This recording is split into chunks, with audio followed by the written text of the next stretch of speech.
Corona के हर दिन 2.5 लाख नए केस। प्रधानमंत्री ने दूसरी लहर को तूफान कहा, बोले लोग संभल जाएं। शिमला में अभी भी मास्क के प्रति गंभीर नहीं है लोग, औपचारिकताओं के लिए ही मुंह पर टंगा होता है मास्क। एचआरटीसी के बाहरी राज्यों के 125 रूट मर्ज, 50% सवारियों के साथ दौड़ेंगी बसें। रोहतांग समेत पूरी लाहौल घाटी में भारी बर्फबारी, अटल टनल से वाहनों की आवाजाही ठप। और प्रदेश में मौसम ने फिर बदला मिजाज, राजधानी में बारिश के बाद तापमान में गिरावट से गर्मी में सर्दी का एहसास, बारिश, बर्फबारी और अंधड़ की संभावना।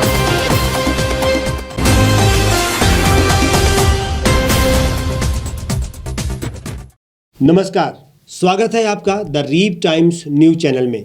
आपके साथ मैं हूं हेमराज चौहान। अब खबरें विस्तार से। प्रधानमंत्री नरेंद्र मोदी ने देश के नाम संबोधन दिया। कोरोना के पिछले 13 महीने के दौर में यह उनका 8वां संदेश था। एक तरफ कई राज्य सरकारें लॉकडाउन लगा रही है, लेकिन प्रधानमंत्री ने अपने संदेश में इससे बचने की सलाह दी है। उन्होंने कहा कि आज की स्थिति में हमें देश को लॉकडाउन से बचाना है। मैं राज्यों से भी अनुरोध करूंगा कि वे लॉकडाउन को अंतिम विकल्प के रूप में ही इस्तेमाल करें। लॉकडाउन से बचने की भरपूर कोशिश करनी है। माइक्रो कंटेनमेंट जोन पर ही ध्यान केंद्रित करना है। राज्यों को मोदी की इस सलाह के ये मायने हैं कि केंद्र सरकार अभी देश भर में लॉकडाउन लगाने के बारे में नहीं सोच रही है। कोरोना के खिलाफ देश आज फिर एक बहुत बड़ी लड़ाई लड़ रहा है। चुनौती बड़ी है, लेकिन हमें मिलकर अपने संकल्प, अपने हौसले और तैयारी के साथ इसको पार करना है। इस मौके पर बोलते हुए मोदी ने नवरात्र, रामनवमी और रमजान का जिक्र किया। वैक्सीन, ऑक्सीजन और दवाइयों की सप्लाई के बारे में बताया और फ्रंटलाइन वर्कर्स का शुक्रिया अदा किया। उन्होंने कहा कि बड़ों को बिना जरूरत घर से बाहर निकलने से रोकने में बच्चे अहम भूमिका निभा सकते हैं। मोदी ने कहा, कोरोना के खिलाफ देश आज फिर एक बहुत बड़ी लड़ाई लड़ रहा है। कुछ हफ्ते पहले तक स्थिति संभली हुई थी, अब ये दूसरी लहर तूफान बनकर आ गई है। जो पीड़ा आप लोगों ने सही है, जो पीड़ा सह रहे हैं, उसका मुझे पूरा एहसास है। जिन लोगों ने बीते दिनों में अपनों को खोया है, मैं सभी देशवासियों की तरफ से उनके प्रति संवेदनाएं व्यक्त करता हूं। चुनौती बड़ी है, लेकिन हमें मिलकर अपने संकल्प, हौसले और तैयारी के साथ इसे पार भी करना है। कुछ सप्ताह पहले तक स्थितियां संभली हुई थी और फिर एक कोरोना की दूसरी वेव तूफान बनकर आ गई। जो पीड़ा आपने सही है, जो पीड़ा आप सह रहे हैं, उसका मुझे पूरा एहसास है। जिन लोगों ने बीते दिनों में अपनों को खोया है, मैं सभी देशवासियों की तरफ से उनके प्रति संवेदनाएं व्यक्त करता हूं। परिवार के एक सदस्य के रूप में मैं आपके दुख में शामिल हूं। मोदी ने देश के सभी डॉक्टर, मेडिकल, पैरामेडिकल स्टाफ, सफाई कर्मी, एम्बुलेंस के ड्राइवर, सुरक्षा बल, पुलिसकर्मी सभी की सराहना की।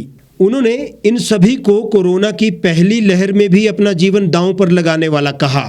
मैं देश के सभी डॉक्टरों, मेडिकल स्टाफ, पैरामेडिकल स्टाफ, हमारे सभी सफाई कर्मचारी भाई बहन, हमारे एम्बुलेंस के ड्राइवर्स, हमारे सुरक्षा बल, पुलिसकर्मी, सभी की सराहना करूंगा।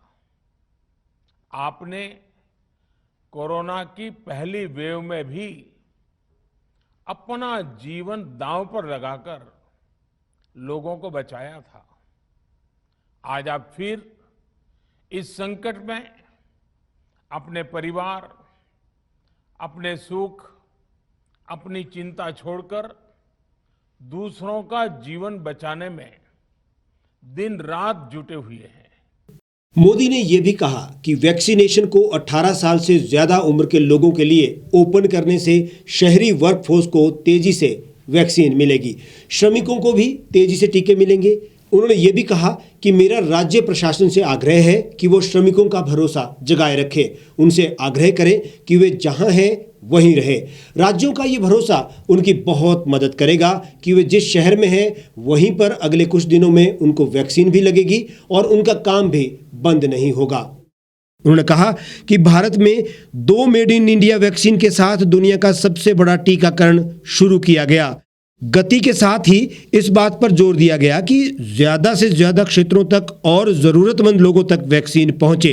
दुनिया में सबसे तेजी से भारत में पहले 10 करोड़, फिर 11 करोड़ और अब 12 करोड़ वैक्सीन डोज दिए गए हैं। आज कोरोना से इस लड़ाई में हमें हौसला मिलता है। हमारे health care workers, frontline corona warriors और सीनियर सिटीजन को वैक्सीन का लाभ मिल चुका है। 1 मई के बाद से 18 साल से ज़्यादा उम्र के किसी भी व्यक्ति को वैक्सीनेट किया जा सकेगा। अब भारत में जो वैक्सीन बनेगी उसका आधा हिस्सा राज्यों और अस्पतालों को भी मिलेगा। पहले की तरह ही सरकारी अस्पतालों में मुफ्त वैक्सीन मिलती रहेगी। इसका फायदा हमारे गरीब परिवारों, मध्य वर्ग और निम्न मध्य वर्गीय परिवारों को मिल सकेगा। कोरोना संकट में देश के अनेक हिस्से में ऑक्सीजन की डिमांड बहुत ज्यादा बढ़ी है। इस विषय पर तेजी से और पूरी संवेदनशीलता के साथ काम किया जा रहा है। केंद्र सरकार, राज्य सरकारें, प्राइवेट सेक्टर सभी की पूरी कोशिश है कि हर जरूरतमंद को ऑक्सीजन मिले। इस बार जैसे ही कोरोना के केस बढ़े, देश के फार्मा सेक्टर ने दवाइयों का उत्पादन और बढ़ा दिया है। आज जनवरी-फरवरी की तुलना में देश में कई गुना ज्यादा दवाइयों का प्रोडक्शन हो रहा है। इसे अभी और तेज किया जा रहा है। कल भी मेरी देश की फार्मा इंडस्ट्री के बड़े जो प्रमुख लोग हैं, उसके जो एक्सपर्ट लोग हैं, उनसे बहुत लंबी चर्चा हुई है। प्रोडक्शन बढ़ाने के लिए हर तरीके से दवाई कंपनियां की मदद ली जा रही है। हम सौभाग्यशाली हैं कि हमारे देश के पास इतना बड़ा मजबूत फार्मा सेक्टर है जो बहुत अच्छी और तेजी से दवाइयां बनाता है। इसके साथ ही अस्पतालों में बेड की संख्या को बढ़ाने का भी काम तेजी से चल रहा है। कुछ शहरों में ज्यादा डिमांड को देखते हुए विशेष और विशाल कोविड हॉस्पिटल बनाए जा रहे हैं। हिमाचल प्रदेश की राजधानी शिमला में लोग अभी भी मास्क लगाने के प्रति ज्यादा गंभीर नजर नहीं आ रहे हैं। लोग मास्क पहनने की औपचारिकताओं को पूरा करने के लिए मुंह पर मास्क टांगे मिल रहे हैं। हालांकि अब वैक्सीनेशन हो रहा है और हम ये दावा पहले भी कर चुके हैं कि दवाई आ जाने के बाद कोरोना से राहत मिलेगी, लेकिन दवाई के बाद भी कोरोना की दूसरी लहर जानलेवा साबित हो रही है। ऐसे में परहेज ही सबसे बड़ी औषधि है, जिसमें मास्क की भूमिका बेहद महत्वपूर्ण है। फिर भी भीड़भाड़ वाले क्षेत्रों और बस तक में लोग इस बात से अनजान बने हुए हैं। शिमला शहर में सरकार और प्रशासन की अपील के बावजूद लोग मास्क पहनने के प्रति सजग नहीं है। लोग मुंह पर मास्क टांगकर भीड़ का हिस्सा बन रहे हैं और स्वयं के साथ साथ दूसरों को भी खतरे में डाल रहे हैं। यहाँ तक कि बसों में भी लोग सही प्रकार से मास्क नहीं पहन रहे और इसे गंभीरता से भी नहीं ले रहे हैं। मास्क पहनना केवल आदेशों का पालन करने तक ही सीमित है। ऐसे में वायरस के फैलने के लिए लोग खुली चुनौती दे रहे हैं। लोगों को मास्क पहनना चाहिए और अपनी सेफ्टी अपने हाथ में, और जो बसें सैनिटाइज नहीं हो रही है उनको सैनिटाइज करना चाहिए। और ये लोगों के लिए सेफ़ है सब कुछ। जो भी सरकार ये लेगी, स्टेप्स लेगी, उस लोगों के लिए अच्छा होना चाहिए। ये तो लोगों की बेवकूफ़ी है कि भी जो मास्क नहीं पहन रहे, इसमें अपना नुकसान है लोगों का। मास्क तो पहनना चाहिए, मास्क पहनने से तो हमारा ही फ़ायदा लोगों का ना। पीछे भी लॉकडाउन जब लगा था तो बोला जा रहा था कि सैनिटाइज होंगी, प्रॉपर सैनिटाइजेशन होगी, पर इस तरह से हमने देखा नहीं, है ना। कि अभी 50% की गाइडलाइंस आई है कि 50% कैपेसिटी से जो है वो ट्रांसपोर्ट जो है वो वर्क करेगा, लेकिन अभी तक नोटिफिकेशन आई है, लेकिन अभी तक हमें दो देखने को नहीं मिल रहा है। सैनिटाइजेशन भी एक तरह से ज़रूरी है, बिल्कुल सही बात है आप, क्योंकि सैनिटाइजेशन होगी और सोशल डिस्टेंसिंग मेंटेन करेंगे तो कंटिन्यूटी बनी रहेगी। मतलब जो कोविड के जो सिम्टम्स हैं वो कम से कम चलेंगे उस हिसाब से। और बाकी सोशल गैदरिंग, अननेसेसरी चलना, मतलब भीड़ इकट्ठी करना, उन चीज़ों को भी अवॉइड करना चाहिए लोगों को जहाँ तक हो सके। सर, जो बसों की बात की जाए, चाहे वो सरकारी है या प्राइवेट है, उसमें भी जो लोग हैं वो बगैर मास्क के ही बैठ रहे हैं, इस पर क्या कहना चाहिए? नहीं, वो तो उनकी भी जो अपने कंडक्टर वगैरह हैं उनकी भी जिम्मेवारी है, उसके लिए तो कंडक्टर को रिस्पॉन्सिबल ठहराना चाहिए। जब ये चलान वो भी गरीब लोगों के करते हैं। परसों ऐसा हुआ कि भी हमारे थी एक लेडी बेचारी स्टाफ की, बद्दी में जॉब करती हूँ, ठीक है। उसका मास्क थोड़ा नीचे रह गया, तो उसका 1000 रुपया चलान काटा गया। शिमला के मॉल और रिज जैसी वीवीआईपी जगहों पर भी लोग बेखौफ बिना मास्क के घूम रहे हैं और मॉल के बीचों बीच पुलिस रिपोर्टिंग रूम में बैठी पुलिस को ये सब पता ही नहीं है या फिर उनका चालान काटने का समय निश्चित है। पुलिस की गश्त भी इन मनमानी करने वालों पर कोई कार्रवाई नहीं कर पा रही है। द रीड टाइम्स ने कुछ युवाओं और लोगों से बात की तो उन्होंने भी मास्क को आवश्यक बताया और कई युवाओं ने तो मास्क पहनने को सुरक्षा का साधन ही नहीं माना। गरीबों से चलान लेते हैं, जब देखते हैं कई पुलिस वाले भी तो बिना मास्क के चलते हैं और उससे चलान काटते हैं और अपना इनको पता नहीं है कि भी हमने क्या करना है। कितना ज़रूरी समझते हैं आप जो मास्क लगाना कितना ज़रूरी है? मास्क लगाना ज़रूरी है क्योंकि ज़िंदगी ज़रूरी है और मास्क पहनने से अगर हम सेफ़ है तो हमारे को मास्क पहनना चाहिए। जहाँ तक चलान की बात है, अगर कोई नहीं लगाते तो फिर चलान ज़रूरी है उनके। मैं भी कल भी देख रहा था माल पर भी बस लोग ऐसे घूम रहे हैं। सर, जैसा आपने क्वेश्चन किया कि मतलब मास्क को लेके अवेयरनेस लोगों में है भी और नहीं भी, मतलब अलग अलग तरह से अलग अलग रिव्यू है लोगों का, लेकिन कुल मिला के बात की जाए तो होना तो चाहिए, मास्क पहनना ज़रूरी है, सेविंग रहेगी हर तरह से। पर यहाँ तो ये है कि भी जो अमीर लोग हैं उनको ये कोविड के वो भी मिल रहा है सब कुछ, कईयों बोल रहे एप्लीकेशनों दे रहे हैं, कुछ पैसे दे रहे हैं। जो गरीब है उन्हें कुछ भी नहीं मिल रहा, घसीटे भी हो ही जा रहे हैं। मास्क नहीं लगा रहे या अवॉइड कर रहे, क्या करना चाहिए? गलत कर रहे हैं। मास्क तो आजकल सबको लगाना चाहिए, इसमें अपनी सेफ्टी है, दूसरे की भी सेफ्टी है। राजधानी शिमला में बढ़ते कोरोना के मामलों पर प्रशासन सतर्क हो गया है। बुधवार को छुट्टी वाले दिन उपायुक्त शिमला आदित्य नेगी अपनी पूरी टीम के साथ शिमला के पुराने बस स्टैंड और लोकल बस स्टैंड का औचक निरीक्षण करने पहुंचे और मास्क ना पहनने वालों के खिलाफ कड़ी कार्रवाई की। पुराने बस स्टैंड के आसपास के क्षेत्र में स्थानीय दुकानदार, बस चालकों और सवारियों द्वारा कोरोना नियमों की अवहेलना करने पर चालान भी काटे और कोरोना नियमों की सख्ती से पालना के निर्देश भी दिए। कल जो है जैसे नए प्रोटोकॉल्स और नई गाइडलाइंस जारी हुई है, उसी के मद्देनज़र हमने डिसाइड किया कि थोड़ा सा हम लोगों के जो है जागरूक भी करेंगे और जो लोग ऐसे वायलेशन कर रहे हैं उनके विरुद्ध जो है कार्रवाई भी करेंगे। तो उसी के तहत जो है अभी थोड़ी देर पहले एक हमने वीडियो कॉन्फ्रेंस करी थी, उसमें सारे एसडीएम्स बीडीओस को भी हमने डायरेक्शंस दिए थे और उसी के तहत हम लोग भी खुद यहाँ पे आए मौके पे, क्योंकि ऐसी कई शिकायतें आ रही थी कि हमारा जो पुराना बस स्टैंड है और नया बस स्टैंड है, इसके जो लोकल बस स्टैंड है इसके बीच में और यहाँ पे भी जो है लोग जो है वायलेशन काफ़ी कर रहे हैं और मान नहीं रहे हैं। तो उसी को जो है हम चेक करने के लिए आज यहाँ पे आए। यहाँ पे तो मेरे साथ जो है एडीसी साहब, एडीएम मैडम और एसडीएम जो है आए, एसएचओ हमने सदर थाने से भी बुलाए और आईओ भी बुलाए और जैसा कि आप लोगों ने देखा है कि हम जो भी लोग वायलेशन कर रहे हैं उनके विरुद्ध जो है नियमानुसार कार्रवाई कर रहे हैं। सर, बसों में जैसे ओवरलोडिंग उसको भी चेक रखा जा रहा है और खासतौर पर सर सैनिटाइज की अगर बात करें तो बसों को भी सैनिटाइज अभी तक नहीं किया जा रहा है। जहाँ तक बसों की बात है तो कल गवर्नमेंट ने जो आदेश जारी किए जिसमें 50% कैपेसिटी से बस चलाने के आदेश हुए, तो वो भी एक उद्देश्य था हमारा चेक करने का कि जो है ये चेक किया जाए कि बसेस जो है एज़ पर गवर्नमेंट गाइडलाइंस चलाई जा रही हैं कि नहीं। तो अभी जैसे हम बस स्टैंड में गए तो वहाँ पे हमें बसें तो ऑलमोस्ट खाली मिली हैं, पर अभी हम लोकल बस स्टैंड की तरफ जा रहे हैं वहाँ पे, क्योंकि ये शिकायतें आती हैं जनरली कि लोकल बसेस में जो है वो जनता जो है 50% से ज़्यादा होती है। तो अभी वो भी हम चेक कर रहे हैं और ये हमने सभी SDMs को भी डायरेक्शन दिए हुए हैं कि बसेस वगैरह को भी जो है प्रॉपर्ली चेक करें।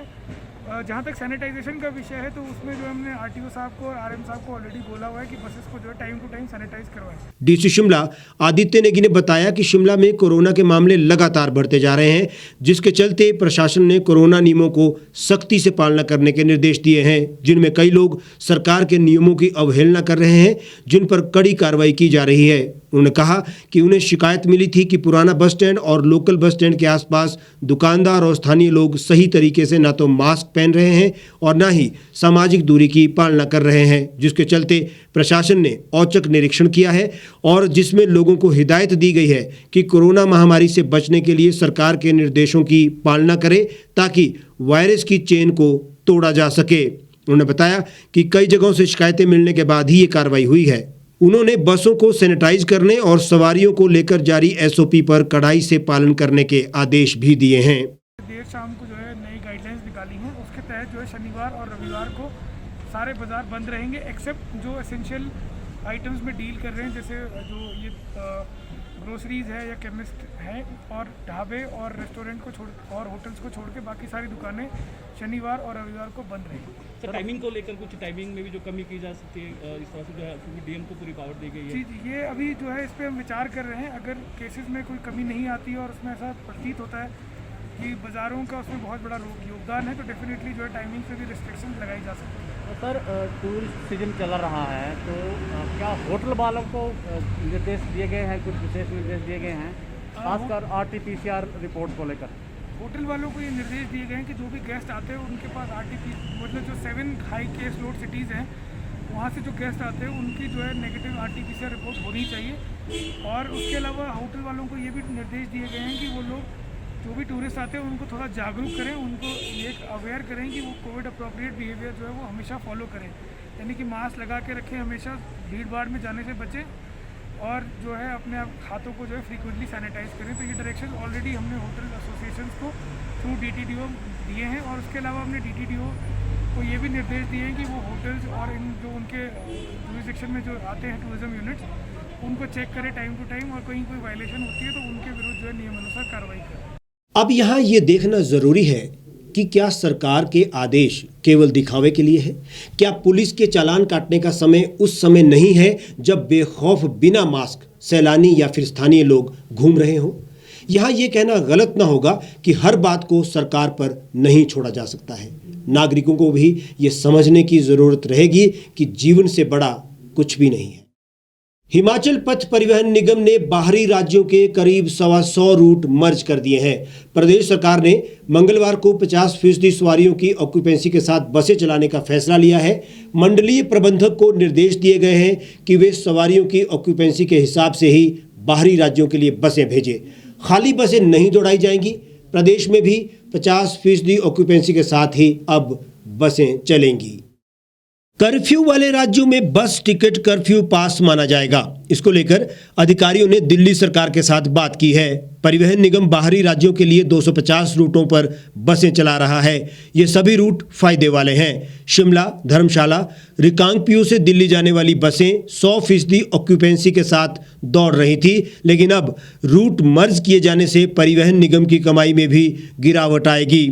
HRTC की SOP देखें तो अब सवारियां मास्क पहनकर ही बसों में बैठ सकेंगी। 2 लोगों वाली सीट पर 1 सवारी और 3 पर 2 सवारियां बैठेगी। परिचालक ही अब सवारियों की थर्मल स्कैनिंग भी करेंगे और बुखार होने पर बसों में नहीं बैठने दिया जाएगा। हालांकि ये SOP पहले चरण में भी थी और इस पर परिवहन निगम ने बड़े बड़े दावे भी किए थे, लेकिन व्यवहारिक रूप से निगम असफल रहा था। बसों को ना तो सैनिटाइज किया गया और ना ही सवारियों को लेकर गंभीरता दिखी। अब दूसरी लहर में देखना यह है कि निगम कितनी गंभीरता से इसे लेता है, क्योंकि ना संभले तो फिर लॉकडाउन ही विकल्प रह जाएगा। अप्रैल माह में रोहतांग दर्रा के साथ लाहौल स्पीति जिला बर्फबारी से लकदक हो गया है। मनाली लेह मार्ग बंद हो गया है, जबकि पर्यटकों के साथ आम लोगों के लिए अटल टनल रोहतांग से आवाजाही पूरी तरह से बंद कर दी गई है। रोहतांग दर्रा में 60 सेंटीमीटर, कोकसर, सिस्सू, गोंधला नॉर्थ और साउथ पोर्टल में 30 सेंटीमीटर, केलोंग में 10 सेंटीमीटर, दारचा, जिस्पा और गैमूर में 15 सेंटीमीटर तक ताज़ा बर्फबारी हुई है, जबकि काजा में 8, लोसर में 15 सेंटीमीटर ताज़ा बर्फबारी रिकॉर्ड की गई है। अप्रैल माह में हो रही इस बर्फबारी में जिला मुख्यालय के साथ लगती पहाड़ियां भी बर्फ से सफेद हो गई है। शीतलहर का प्रकोप बढ़ गया है। कड़ाके की ठंड पड़ने से लोगों ने फिर से गर्म कपड़े बाहर निकाल लिए हैं। वहीं जिला में सेब की फ्लावरिंग का दौर जारी है। हालांकि निचले इलाकों में सेब की सेटिंग भी हो गई है, मगर ऊंचाई वाले इलाकों में हो रही फ्लावरिंग के लिए बर्फबारी से पड़ रही कड़ाके की ठंड और बारिश नुकसानदेह साबित हो रही है। जिला कुल्लू में मंगलवार दोपहर से लगातार झमाझम बारिश हो रही है। इससे बागवानों की चिंता बढ़ गई है। हाँ, जो पिछले जो दिनों से WD है जिसका इफेक्ट चल रहा है, उसकी वजह से जो हिमाचल प्रदेश के लगभग सभी स्थानों में बारिश रिकॉर्ड की गई और कुछ इलाकों में स्नोफॉल भी हुआ। स्नोफॉल जो डिस्ट्रिक्ट शिमला के ऊपर के इलाकों में और किन्नौर, लाहौल स्पीति और जो कुल्लू के जो हाई रिस्क वाला एरिया वहाँ पे लाइट स्नोफॉल भी हुआ है। और जो डिस्ट्रिक्ट लाहौल स्पीति है उसमें आज भी जो स्नोफॉल चल रहा है। जो हिमाचल प्रदेश के मिड हिल्स और लो हिल्स वाले इलाके हैं यहाँ पे लाइट टू मॉडरेट बारिश होगी। आज भी जो बारिश है वो मोस्ट प्लेसेस पे हो सकती है, तेज़ हवाएं चल सकती हैं और साथ में ओलावृष्टि होने की भी पॉसिबिलिटी है। और जो डिस्ट्रिक्ट चंबा और कांगड़ा है वहाँ पे 1-2 स्थानों में हैवी बारिश होने की भी पॉसिबिलिटी है। इसका इफेक्ट जो WD का है कल और परसों भी रहेगा। कल और परसों जो बारिश है वो कम मात्रा में रहेगी, कुछ एक स्थानों में ही बारिश होगी। और जो तापमान है उसमें भी काफ़ी कमी आई है। तापमान जो दिन के तापमान है वो 7 से 8 डिग्री तक जो है वो ड्रॉप हुए हैं। शिमला का तापमान आज न्यूनतम 7 डिग्री रिकॉर्ड किया गया और जो कल दिन का तापमान था मैक्सिमम टेम्परेचर पिछले 24 घंटों में उसमें भी काफ़ी कमी आई थी, 15 डिग्री टेम्परेचर रिकॉर्ड किया गया था। तो अभी जो आज भी तापमान जो है दिन के वो उसमें कमी रहेगी और 2 दिन के बाद मौसम जो है वो क्लियर हो जाएगा। और अब बात करते हैं मौसम की। प्रदेश में मौसम में आई करवट के कारण पहाड़ों की रानी शिमला में आज सुबह से हल्की बूंदाबांदी हो रही है, जिससे तापमान में भारी गिरावट आई है और गर्मी के मौसम में भी सर्दी का एहसास हो रहा है। प्रदेश में आज और कल बारिश और तेज आंधी चलने का अनुमान है। इसके लिए अलर्ट भी जारी किया गया है। वहीं शिमला जिले के प्रसिद्ध पर्यटन स्थल नारकंडा के साथ लगते ऊंचाई वाले क्षेत्रों में बर्फबारी हो रही है। मौसम विज्ञान केंद्र शिमला के निदेशक मनमोहन सिंह ने बताया कि पश्चिमी विक्षोभ के सक्रिय होने से प्रदेश के निचले इलाकों में बारिश और अधिक ऊंचाई वाले स्थानों पर हिमपात की संभावना है। बारिश के साथ तेज हवाएं, अंधड़ चलने की भी संभावना है, जिसके लिए अलर्ट जारी किया गया है। उन्होंने बताया कि ऊंचाई वाले स्थानों पर हल्का हिमपात भी हुआ है। आगामी 48 घंटों में ऊपरी इलाकों में बर्फबारी और मध्यवर्ती हिस्सों में भारी बारिश हो सकती है। बारिश से पारा 6 डिग्री तक लुढ़क गया है, जिससे शिमला में ठंडक का एहसास हो रहा है। उधर लाहौल स्पीति में बर्फबारी ने जनजीवन अस्त व्यस्त कर दिया है। वेस्टर्न डिस्टर्बेंस है जिसकी वजह से जो पिछले 24 घंटों में हिमाचल प्रदेश के कुछ एक इलाकों में बारिश हो रही है, लेकिन आज दिन में जो बहुत सारे इलाकों में बारिश स्टार्ट हुई है। और जो शिमला सिटी है यहाँ पे भी सुबह से जो रुक रुक कर बारिश हो रही है, लाइट बारिश है।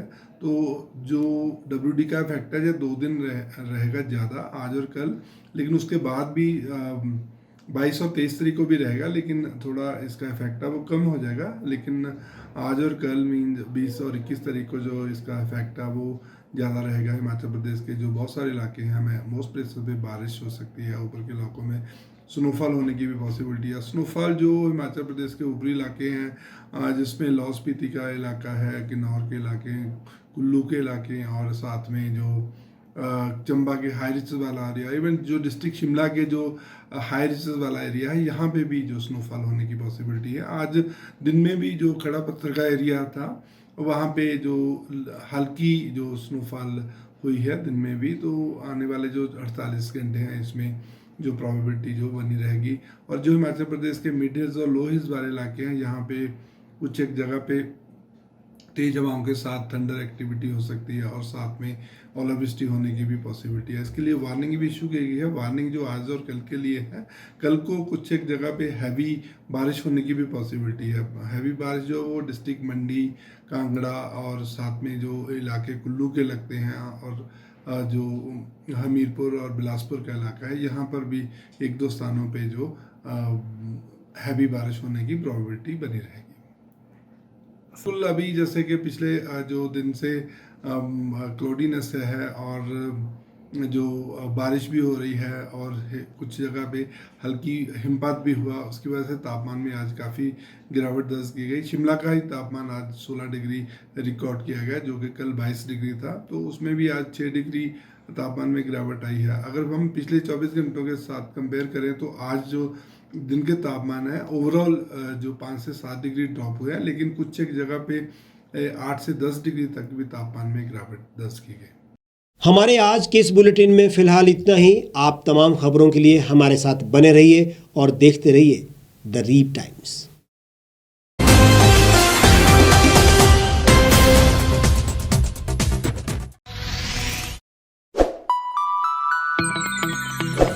खबरों में बने रहने के लिए सब्सक्राइब करें द रीप टाइम्स, लाइक और शेयर करना ना भूलें। गांव की चौपालों से लेकर संसद के गलियारों तक, गृहिणी के चूल्हे से लेकर निवेश और बाजारों तक, किसानों के हाल से लेकर खेत और खलिहानों तक, शिक्षा और स्वास्थ्य से लेकर खेल के मैदानों तक, संसद के प्रधान से लेकर पंचायत के पंच तक, सेंट्रल हॉल से लेकर ग्राम सभा के मंच तक, हर खबर पर रहेगी हमारी पैनी नजर।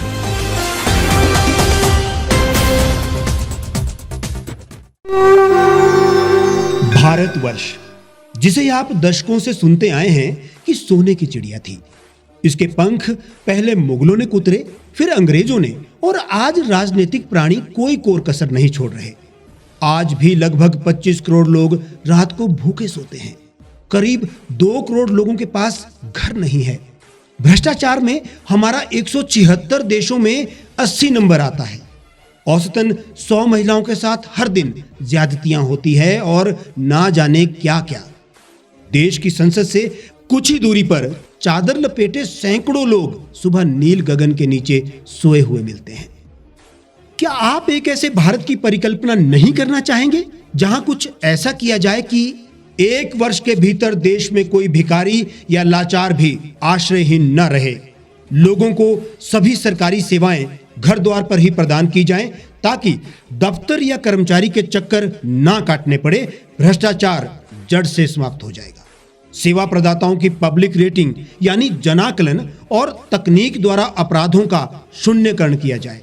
स्वास्थ्य और आधारभूत शिक्षा सभी के लिए समान गुणवत्ता के साथ निःशुल्क प्राप्त हो, और भी बहुत कुछ। यदि आप इस पवित्र राष्ट्र निर्माण यज्ञ का हिस्सा बनना चाहते हैं तो आज ही राष्ट्रीय लोक नीति पार्टी से जुड़ें। अब देश राजनीति से नहीं, लोक नीति से चलेगा। विजिट करें वेबसाइट rashtriyalokniti.org।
एक छत के नीचे सुविधाओं का अब उठाएं लाभ। रीव ई मार्ट में अब पाएं अपनी रसोई के लिए गुणवत्ता और सस्ते दामों पर राशन सामग्री। दालें हो या हो मसाले, आपका किचन ई मार्ट संभाले। उच्च गुणवत्ता और दामों में बेहतरीन रीव ई मार्ट में पधारें और पाएं अपनी पसंद के सभी उत्पाद, या फिर करें ऑनलाइन ऑर्डर और पाएं घर द्वार पर ही सुविधा। आज ही संपर्क करें फोन नंबर 8219694079 पर, बाईपास रोड, शनान, संजौली, शिमला।